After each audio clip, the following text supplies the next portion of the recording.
ژورې برمې ته لوېدلې ښځینه وژغورل شوه. تېره ورځ جمعه مازدیګر ناوخته د هلمند ولایت نادعلي ولسوالۍ د ماتکي دشت سیمه کې یوه ښځه برمې ته ولوېدل. د پیښې لږ وروسته مسلم سیمې ته ولاړه او د ژغورنې عملیات یې پیل کړل چې تر شاوخوا 8 ساعته مسلسلو هڅو وروسته په دې وتوانېدل چې د شپې پاو بالا 3 بجې ساعته لوېدلې ښځه د برمې څخه ژوندۍ راوباسي. دا لومړی ځل نه دی چې هلمند کې داسې پیښې رامنځته کېږي، بلکې له دې وړاندې هم ورته پیښې رامنځته شوي دي.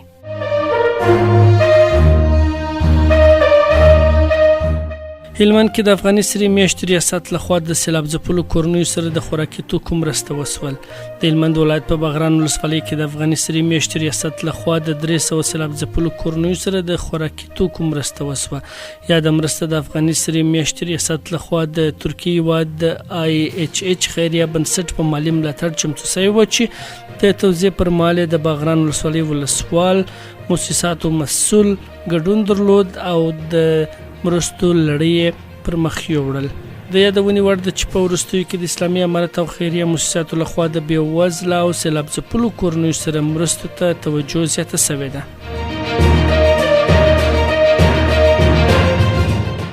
امریکا له افغانستان سره د 320 میلیونو ډالرو نوې مرسته اعلان کړه په داسې حال کې چې ژمی را روان دی او د افغانستان خلک له سختې بېوزلۍ سره لاس و ګرېوان دي.